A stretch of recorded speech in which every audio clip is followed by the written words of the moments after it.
Good morning, and welcome to the Lone Star Weekly Business Hour. Your host, Rick Schissler, is a Silver Fox advisor who personally has over 40 years of experience as a serial entrepreneur. So sit back, pull out your pad and pencil, and get ready to take notes as we join Rick Schissler in his Lone Star Weekly Business Hour.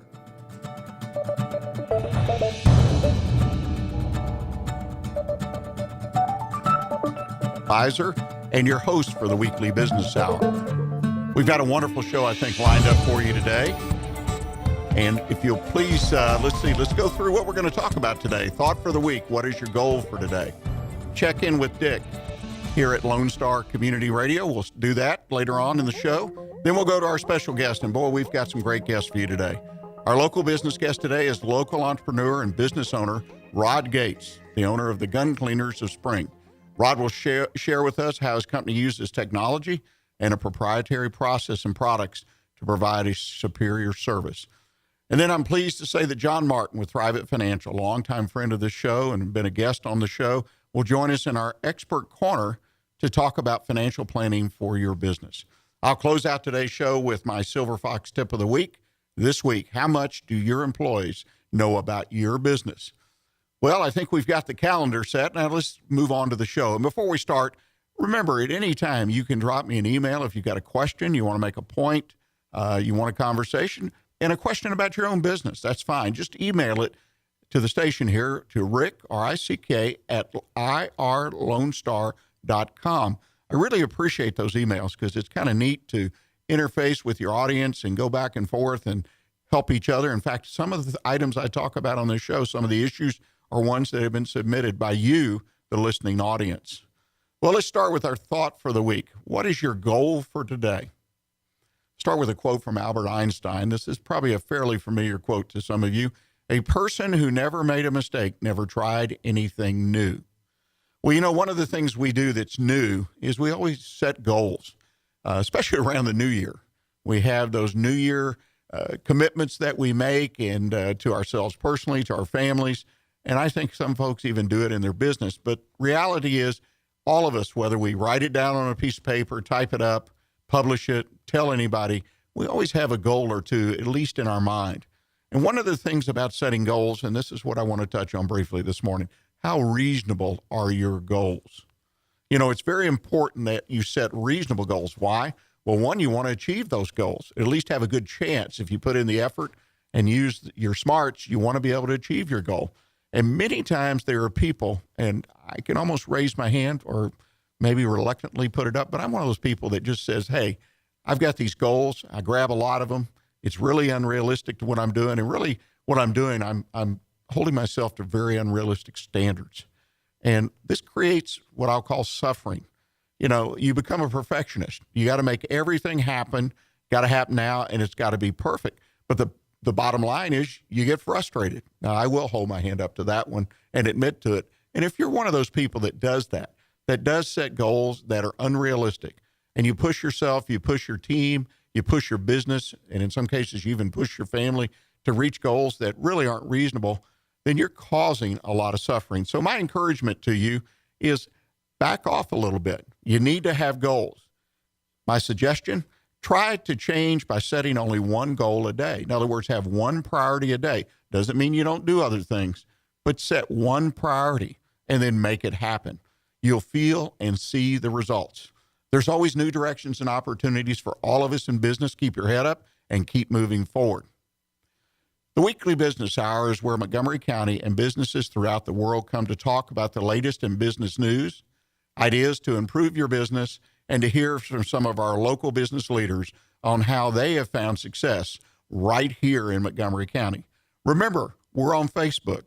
Go to Facebook and like us, please. The Weekly Business Hour page is there. One of the advantages is each show, when it's posted weekly, you can set yourself up to receive an alert. And if you want to listen to the show, then you can. But please like us on Facebook, the Weekly Business Hour page. Well, now let's check in with Dick and what's happening in the business of Lone Star this week. I want to let your listeners know we're going to be doing a live remote this weekend on Saturday for Meals on Wheels at the B52 Brewery. They're doing their 5K miles for meals. over there starting in the morning. We're going to be there hanging out, probably broadcasting around 10 a.m. to about 1 p.m., hanging out by the brewery. Of course, it's probably my favorite spot, so I'll be there. And I encourage everybody, if not, they can register online. Just look up Meals on Wheels, Montgomery County, and then you can apply to be there, or you can actually just stop by because B-52s will be open to the public later in the afternoon. So, well, Dick, clarify, is this a meeting at B-52 or is this an event for Meals on Wheels? What are we doing, drinking beer or running? Well, it's running, and then they end at B-52s. So that's kind of the reward they get for running. Well, everybody, I encourage you. Meals on Wheels is a fantastic organization. Folks in our area, in our county, need the food they provide and the services. So please, if you've got some time on Saturday, come on out. Even if you're not a runner, I'm sure they'll take your donation and serve you up a beer or two. So great opportunity. Well, we're now to, as I call it, my favorite part of the show, and that's when we talk with our local business guest. And today I'm so pleased to have Rod Gates, the owner of the Gun Cleaners of Spring, with us. Rod, welcome to the show. Oh, thank you. And thank you for having me here today. Well, I really appreciate it. You know, it's so much fun for me to talk to business owners, particularly new business owners. You and I were talking prior to the show that you've actually been in business for about a year and a half, but that's still somewhat new. How does it feel? I think we're past the overwhelming stage now. So we're kind of starting to get into the flow of things. I mean, that first few months, it was very overwhelming, you know. Well, I think starting anything new, period, but in this case, a brand new business. And where's your business located? Just to clarify that. Business is located in Spring. It's at 4334 FM 2920, Suite 30 in Spring, Texas. Okay, just over the border from Montgomery County. Just right barely over the border. Well, let me ask you, as we start, I'd kind of introduce yourself to the audience. What is your business background? Well, my background, I guess what associated with this business is, I guess, first of all, I spent 14 years in law enforcement. Did a lot of things in law enforcement, patrol. I was an investigator. I was on a special weapons and tactics teams, a SWAT team. I was a firearms instructor. So that helped me move into this business. But right prior to open up the Gun Cleaners, I was in the oil and gas industry for about 9 years. I'd worked my way up to an operations manager. So I got a lot of business running my own business unit, basically, in Texas. So with that experience, it kind of helped me out to understand a little bit about running a business. So you really come to the table with, I think, two great attributes. One is you've had experience running a business, even though it wasn't your business. A lot of folks do get an opportunity to run a unit or part of a business. And then secondly, you've got a background in the product or service, if you will, that you're providing. How do you find that? Is that very beneficial to you? Oh, it's very beneficial.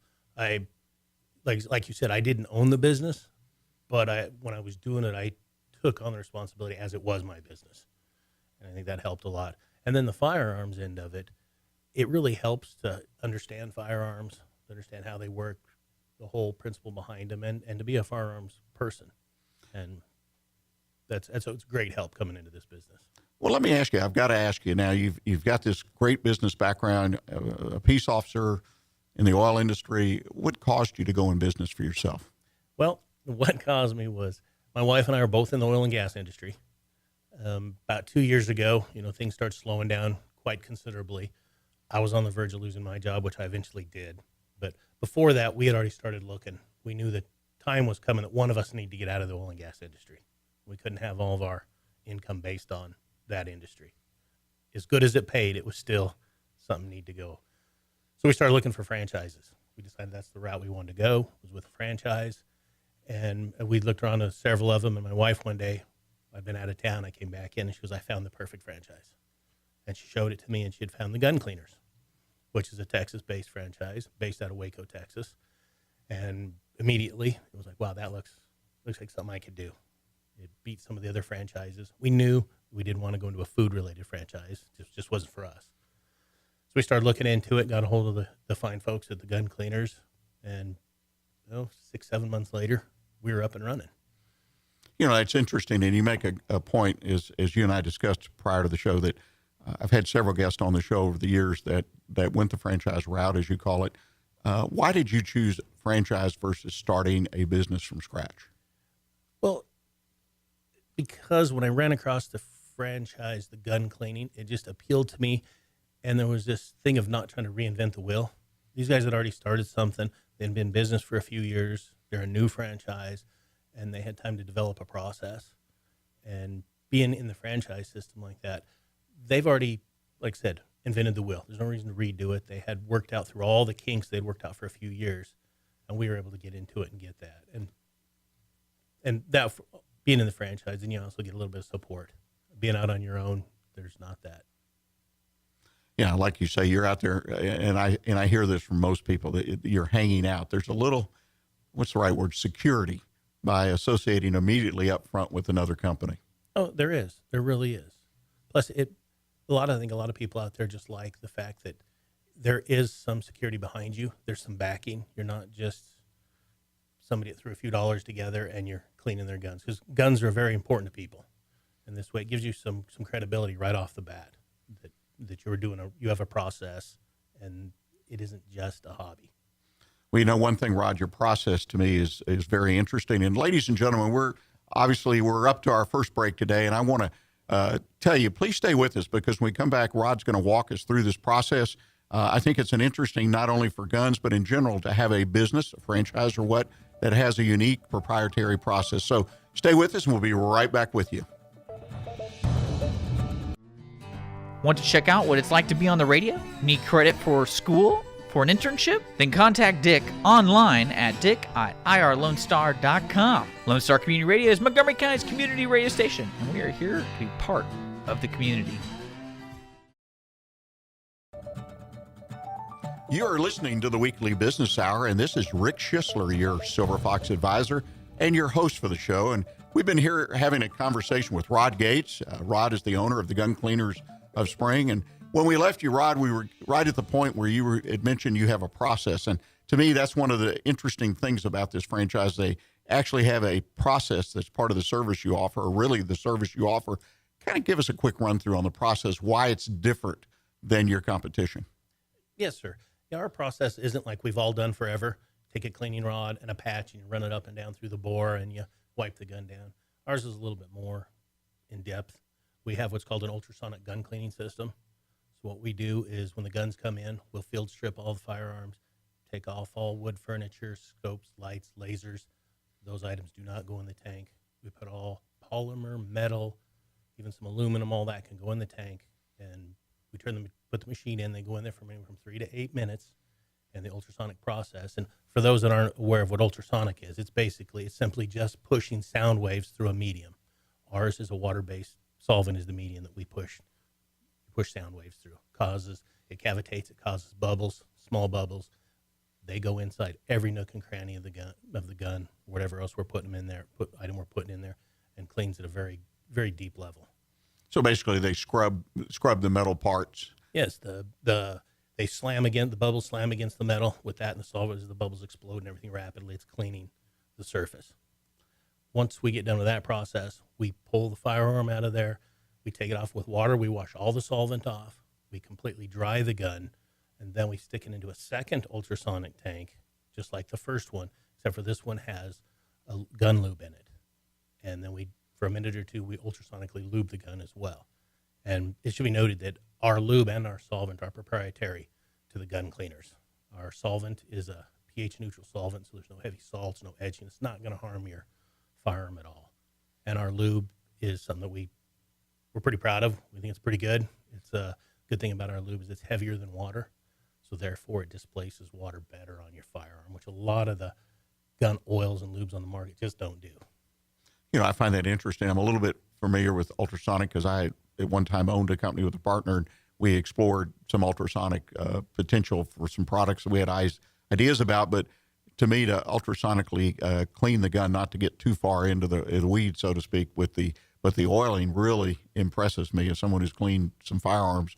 The ability to get that oil in all the nooks and crannies, as you say, to keep that protection. I always looked at oil as protection. Oh yeah, it is very important. I mean, especially after hunting season. Most people, their hunting rifles, they use them once a year. Right at hunting season, they go out, they get their trophy, whatever they want. They'll wipe their gun down, throw it back in the safe, and that's where it stays for the rest of the year. Right. Our process, we'll clean it. We'll put a good coat of lube over that whole gun.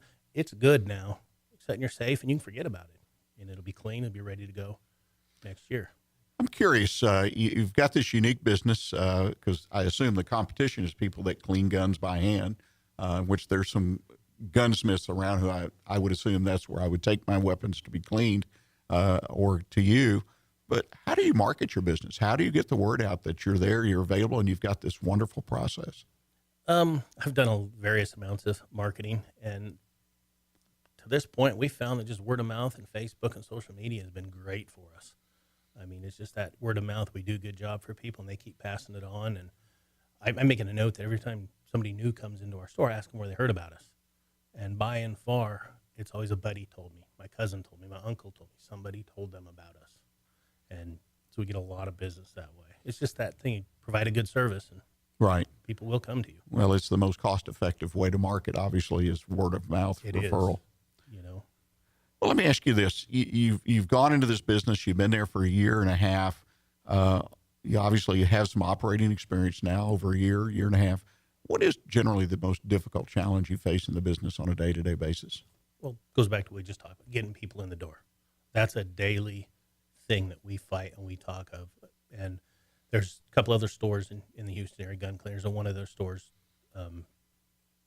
since the third one's really new and we haven't developed that relationship with them yet. The other one, Jameson owns the other store. We talk a lot about what do we need to do now, something new every time to get people in, to get the word out. I mean, what gun show are we going to go to? What shooting event are we going to go to? Because we also have a mobile gun cleaning trailer that we can take to events, and we can clean guns on there.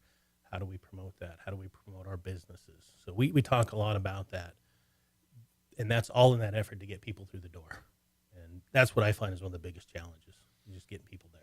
Yeah, especially in a new business. That's true of any business when you first start. Typically, it's true. Well, let me ask this. One of the things that you and I have discussed is about people to be qualified to work for you, and you mentioned you just hired your first employee. I would assume that you need someone with a high skill level. Tell us about hiring people. Is it really as difficult as it appears on paper? Yeah, it's extremely difficult to find that person that has everything you need in our industry. Obviously, because I also wanted to have somebody that had the gunsmithing ability. And so to have somebody that has that background, they understand firearms, they have a lot of experience with them, they understand how a firearm works. They're good with that. They understand all platforms, shotguns, pistols, and everything. And on top of having that ability, also know how to talk to the public, because we are a retail store as well. I mean, we sell firearms, we sell accessories and everything else. So you have to have all that. And I got lucky and found an employee that was retired, had owned his own gun business, is a gunsmith, and was just wanting to come out of retirement. And so I'm very fortunate that I found this person. Yeah, I think that as you grow would probably be one of the biggest challenges you might have. Well, you've had this experience. You've run your business. Say, hypothetically, I come up to you and I said, Rod, I've used your services. I'm enamored by what you do, and I'd like to go start my own business. Maybe not the gun cleaners, but what would be generally, briefly, what advice would you give me? Oh, number one, make sure it's something you enjoy, because there's the old saying that I believe in. What's that? If you love what you do, you'll never work a day in your life. And I think that's true. Number one, make sure it's something that you're passionate about, you want to do. I guess then just look and see how you want to do it. Do you want to do a franchise? Look closely into the franchise if you want to. Do you want to start your own? And just know what your goal is. Is this something you want? For me, is this something you want to be able to depend on at some point for your total income? Or is it going to be just a part-time thing? But for me, I mean, mainly it's just make sure it's a passion. And for me, it's something I enjoy. So it makes it easier. It's easy to go to work. I mean, the last year and a half, I've loved to get up and go to work every day. It's fun. Well, obviously that's important. If you can find something that you can make money at. Step back a little bit into something you said. I touched on this before, but it's interesting to me, the path to doing a franchise. I find some people shy away from it because they figure it's going to cost them money, not only typically a little bit up front, but there's a percentage, that, fees, whatever it might be. So they say, well, I don't want to spend that money. I'll do it myself. And sometimes that's sort of a short-sighted thinking, in my opinion. What do you think? I think so. Like I said, franchises, probably not for everybody. It was for us, because the good thing about going in a franchise, especially if you're in a well-established franchise, you get a lot of expertise behind you. You have like some of the big fast food chains and some of the other things. There's years and years of experience that they bring to the table for you. You just have to have the drive and, like you said, capital to get started. And so you have to really figure out some of the bigger franchises. It costs a lot of money to buy in. Some of them you get in $20,000, $30,000, you can get into a franchise. So I guess you got to decide where that is, because for us, the franchise was the right way, because we're not reinventing the wheel. There was a process already there. Right. And you mentioned, and I forgot to tell our audience, that it was you and your wife making this decision as a future, because you both were in the industry, the oil industry, which everyone knows in the area is kind of been iffy and up and down. And so you don't know where your job will be next week or next year. And so it's a downside thing, but as well as maybe a future. And I see more and more people doing this, buying the franchise or going that route because they want to grow into it and eventually shift, and one or both of them work in the business full time. Yes, sir. Our plan would be is that we could, within 3 to 5 years, open a couple gun cleaner stores, and then not say we'd retire and step away from the business, but have other people helping us run it. Then it free up our time to do some of the things we enjoy to do and still own our business and be moving on with it. I think it's a fantastic plan. And Rod, I deeply appreciate you joining us today, taking time to come into the studio. If people want to learn more about what you do, or perhaps seek out your services, what's the best way for them to contact you? Well, the 3 best ways is, first, we have our telephone number at our store is 281-651-4419. You can find out more about the gun cleaners as a whole nationwide on the internet at theguncleaners.com. There you can find out our process, what drives it, how does it work, all the different franchises around the U.S., including ours. And then you can find us on Facebook at the Gun Cleaners of Spring, which we'd love everybody to go look out there and like us and come down and check us. Even if you don't want your gun cleaned, stop in and say hi and see what we do. We don't mind talking to you. Well, ladies and gentlemen, you've heard it. I encourage you, if you're in that area, particularly if you have a firearm and interest in guns, this is a place you should check out. There's no doubt in my mind. Well, ladies and gentlemen, we're going to take our break at the bottom of the hour. And when we come back, we're going to have, as I mentioned earlier in the show, John Martin with Thrivent Financial is going to join us and talk a little bit about financial planning for our business. So please stay with us, and we'll be right back with you. Did you know your favorite show on Lone Star Community Radio are on social media? Facebook, Twitter, Google+, Instagram, you name it, they're on it. Check out where they are online on irlonestar.com/shows and see which of your favorite hosts are online. Make sure to follow them and see what is in store for the next broadcast. Follow Lone Star Community Radio on Twitter at IRLoneStar or Facebook with facebook.com/IRLoneStar.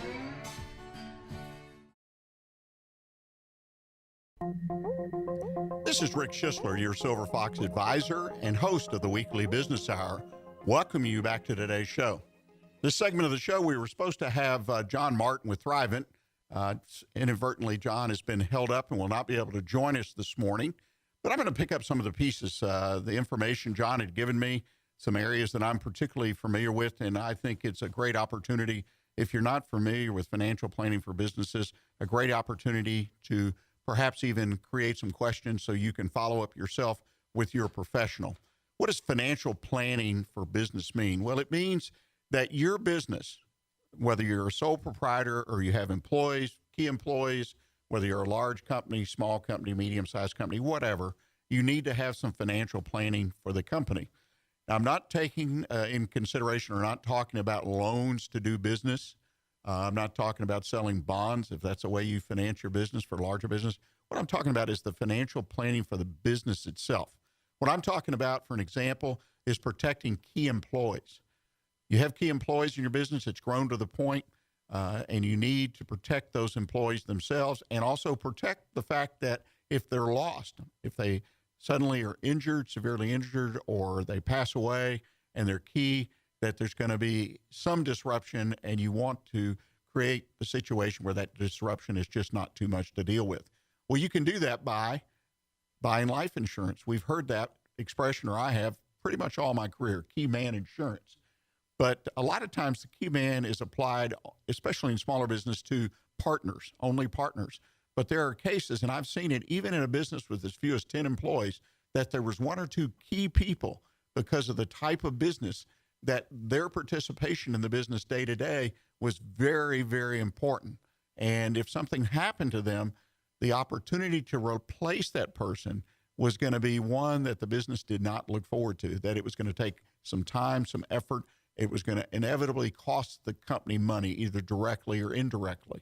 So the life insurance was a way to provide some income to the business, if you will, to cover not only the direct cost of hiring somebody, but also to add to the revenue, particularly the net profit of the business. So it's important we do that.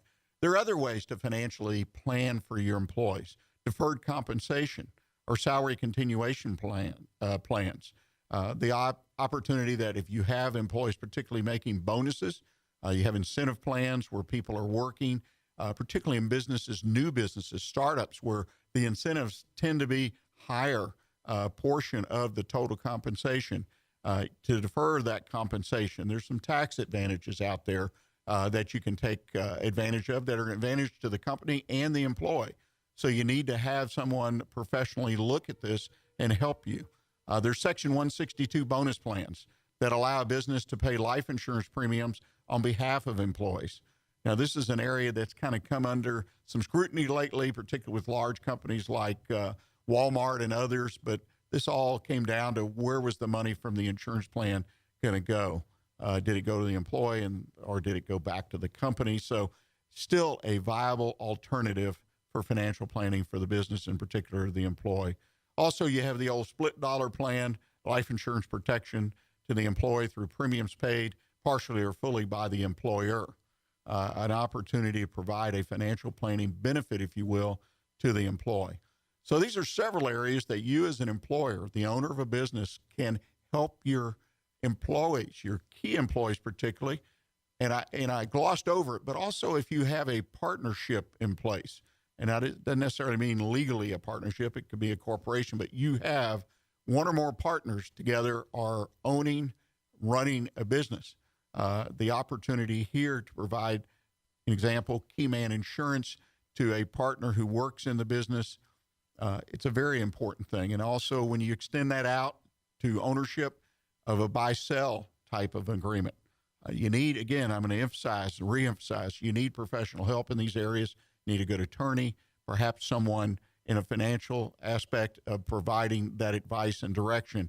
But if you have a buy-sell agreement, so that if one partner becomes incapacitated, gets divorced, or passes away, or even if they decide they want to go do something else, that's one of the ones personally that's come up in my career, and I'm glad that we had an agreement that guided us through that process and made it easy for everybody so that when each other went their own ways, that the partners were satisfied that it was a fair and easy way to part company, so to speak.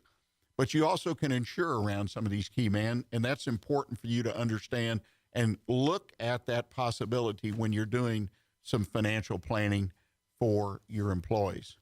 The other things to look at is they're also helping employees meet their retirement goals. Some of that can be done by the things mentioned earlier, deferred comp, bonus plans, and insurance.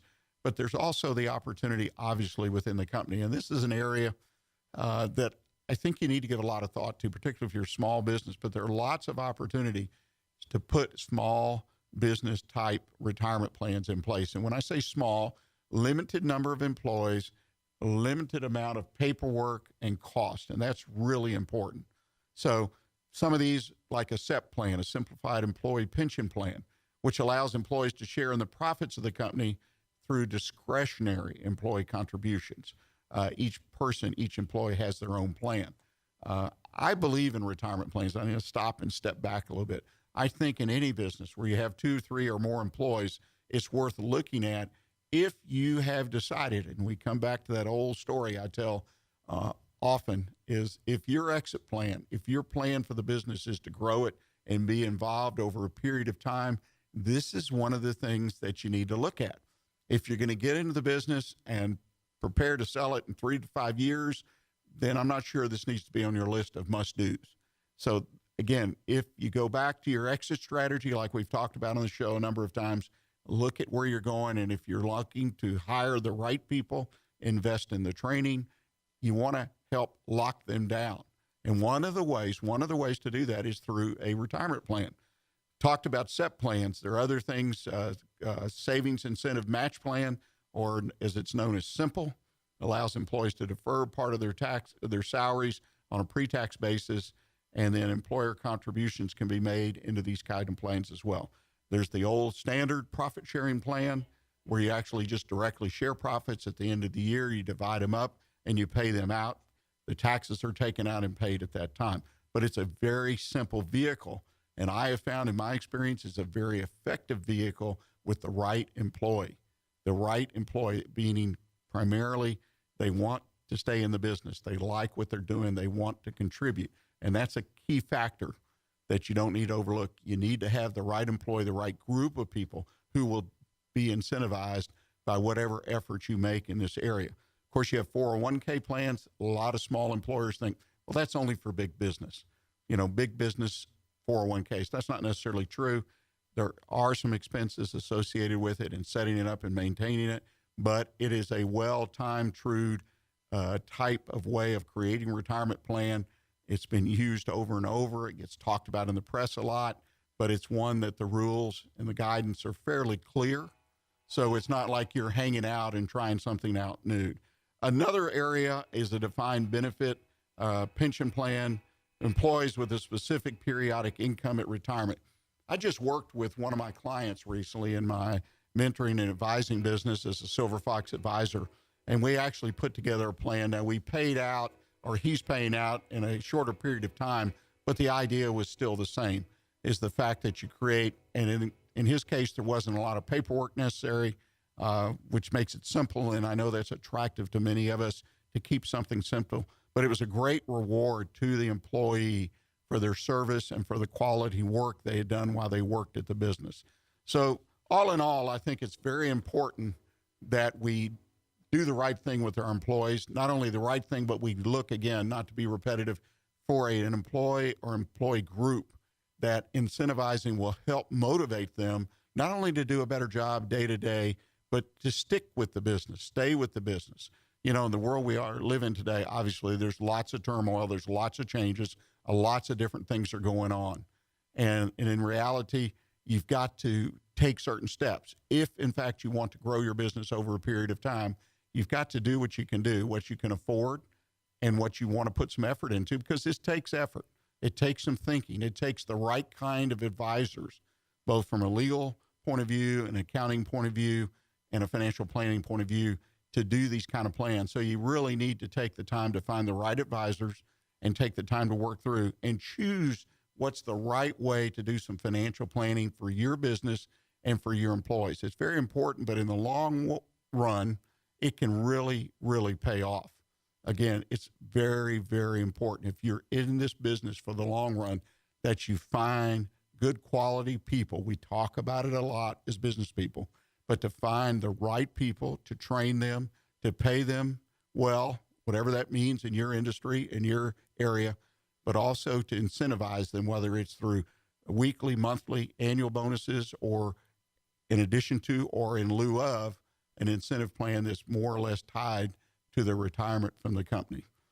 Well, I've said my piece on this. I think financial planning for employees is a critical area that needs to be looked at by all businesses that are in for the long haul. And I think, again, that's the key thing.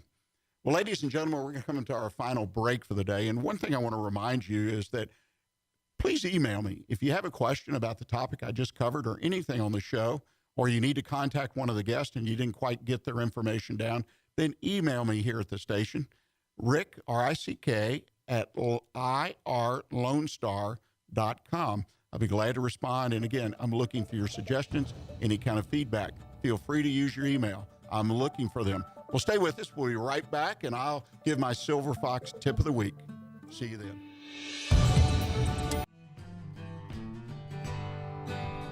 Lone Star Community Radio is Montgomery County's community radio station, and we are looking for talk show hosts and volunteer DJs for our music shows.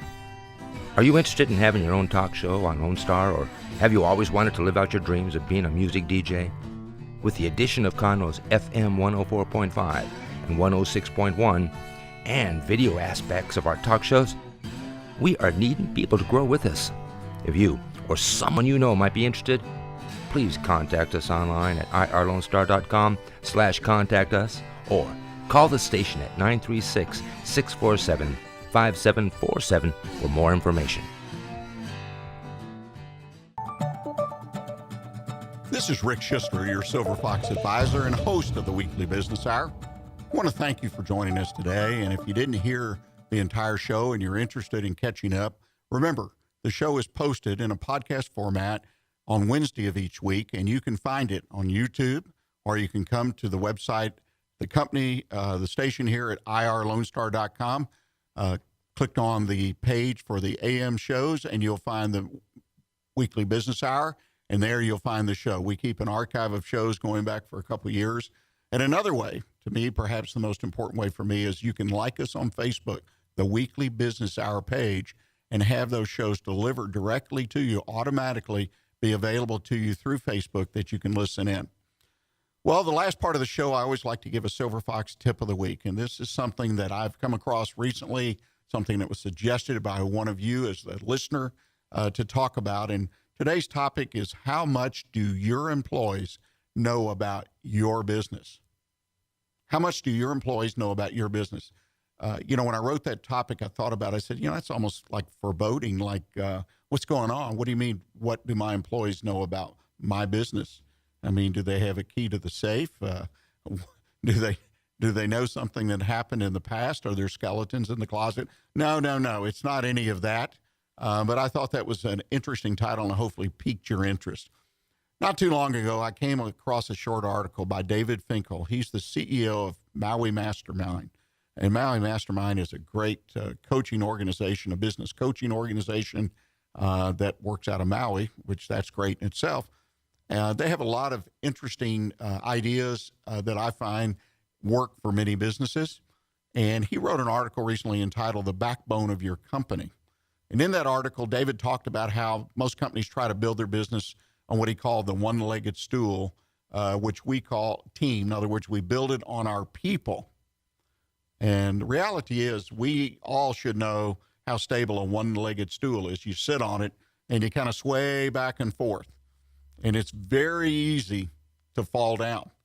The same effect can happen to your company if you build it on one leg, as David mentioned. And I agree with him. If you have one leg, in this case, the team, your people, you need at least two other legs. You need your processes and your systems, the accountability systems. You need to process your business processes, which it can be as simple as your order system, the order process when someone calls in or mails in or faxes in or emails in or texts in an order. What do you do with that order? Where does it go? Where does it get checked? How does it get into the system to be produced? Whether it's a service or a product. Are the products custom built or they come off the shelf? What kind of communication goes in effect to tell the customer that you've received their order and delivery dates? All kinds of questions come up when an order is received by a business. Do you have that process written down somewhere? Do you have it, as I call it, codified? Do you have that somewhere where, if hypothetically you hired me to take over your order processing, you could hand me or direct me on the computer system to a place where I could read 1, 2, 3, what exactly the order system is and how it works. The idea being is, if something happens to me and I'm part of that team that Dave talks about, then you're not left with that one-legged stool collapsing. The fact that you have the processes and you have the accountability of systems still in place, and they will help you recover from the loss of the employee. We all are faced from time to time with the loss of employees. There's employee issues. We could spend an entire year talking about the variables, but the bottom line is that employee is not available to work on Monday morning at 8 o'clock when you start up your business. The question to you should be, what am I going to do with all those orders that are coming in? Okay. Reality is, many businesses are on that one-legged stool because it's you as an owner of the business, you as a manager of the business, you as the employee responsible for that part of the business have the whole process in your head. But it's never been written down. It's never been codified. And that can include also the systems in your company of accountability that make sure things happen. They're not written down. You just know that you open at 8, you close at 5, Monday through Friday, and you take care of your customers, and you produce your product, and it's a good quality product or your service, and you take care of people, and people seem to be happy because you get good Yelp reviews or whatever's applicable, and it goes on. And then all of a sudden, something happens. My biggest concern with being in a position like that is it not only puts your business behind when you lose that employee and your inability to get started back up or continue your business, but it also affects your long-term business growth. Think about it. All of a sudden, you've got what I politely call a hiccup, and that's got to slow your growth down. And it may inevitably change your growth pattern, growth direction for years to come. You don't want to be in that position. If you're really in your business for the long haul, you want to be in the business of building it a little bit, block by block, as they say, daily. And one of the important things to do as you go along is to codify or write down your business processes. One of the advantages I've found in writing business processes down, it also causes me to think about them. When I look at them on paper, I'm a visual person. They claim that over half of us are. So there's some other advantages. So my encouragement in the tip of the week this week is build your processes and systems. Write them down. The old motto, be prepared by the Boy Scouts. That's what's important in your business today. Be prepared for something that may or may never happen, but in the long run, your business will be better off if you do it. Well, today, we're coming to the close of the show today. And please put a note on your calendar to join us again next Monday right here on irlonestar.com or FM 104.5 or FM 106.1, when our special guest will be Danny Travoy, and she will share her business story in building a photography business right here in Montgomery County. And our expert, I'm pleased to tell you, that Dr. Mackay will be back with us. Dr. Mackay, you may recall, is an expert in leadership, written a number of books, conducts a lot of seminars, and he will be in to talk about how and why we need to sharpen our business tools on a regular basis. Now, remember, you too can sponsor the Weekly Business Hour. Contact me at rick@irlonestar.com for details. Look for the podcast of today's show on the Weekly Business Hour page of irlonestar.com or on our Facebook page later in the week. Thank you for joining us, and remember to stay in touch with what's happening in Montgomery County right here on Lone Star Community Radio. Until next week, stay engaged and keep your focus on what counts in your business.